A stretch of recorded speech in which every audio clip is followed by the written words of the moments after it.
Qu'est-ce que l'hypnose? L'hypnose est un outil thérapeutique basé sur les capacités naturelles du cerveau à modifier son état de conscience. Ce qui est intéressant de savoir, c'est que 99% des gens ont déjà entendu le mot hypnose, que certains ont eu une expérience hypnotique, et que derrière ça, eh bien, chacun y met sa propre représentation finalement.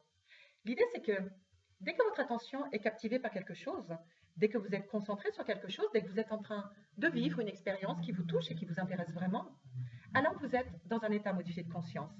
Il a été démontré qu'environ toutes les 90 minutes, nous serions dans cet état modifié de conscience et que ce serait même bénéfique et régénérant pour le psychisme.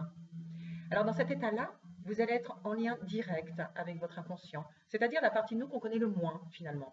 C'est un état qu'on lie souvent à celui dans lequel on est dans une rêverie, c'est un état d'évasion dans lequel on va perdre la notion du monde extérieur qui nous entoure, cette notion très subjective de temps en temps qui est le temps qui passe, alors même qu'on peut rester concentré sur quelque chose, sur une activité, sur une expérience qu'on est en train de vivre. L'inconscient est considéré comme la somme de notre mémoire à long terme, de nos expériences, de nos apprentissages et également de nos ressources. À la différence du conscient qui fonctionne de manière rationnelle et séquentielle, l'inconscient, lui, fonctionne plutôt sur un mode global et intuitif.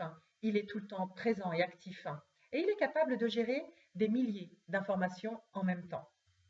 À la différence du conscient qui, lui, ne peut en gérer en même temps que de 5 à 9 maximum. Au-delà de ça, eh bien, ça passe à un traitement inconscient. Alors l'inconscient va gérer par exemple votre respiration de manière naturelle, tous ces muscles qui sont actionnés pour vous permettre à un moment donné de vous lever et de marcher de manière complètement naturelle, de vous tenir debout en équilibre, sans même que vous ayez besoin d'y mettre une attention particulière pour que cela se passe. Il a été démontré que l'hypnose est un état réel. L'hypnose existe, c'est un état naturel et ce n'est pas un état artificiel. Et ainsi, en séance thérapeutique, eh bien, ce qu'on va faire, c'est qu'on va approfondir cet état, cette capacité naturelle du cerveau afin de permettre à une personne d'accéder au changement désiré.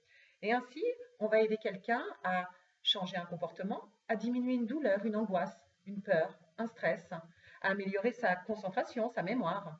Il y a vraiment tout un champ d'application possible avec l'utilisation de l'hypnose. Alors, il faut savoir que comme c'est quelque chose de naturel, eh bien, tout le monde peut vivre l'expérience hypnotique en thérapie. En effet, l'hypnose moderne est beaucoup plus douce et permissive que l'était l'hypnose classique.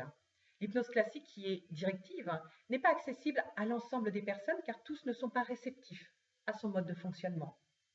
C'est une des raisons pour lesquelles la pratique de l'hypnose a évolué pour faire place à une forme d'hypnose dans les années 1950, beaucoup plus adaptative, douce et permissive.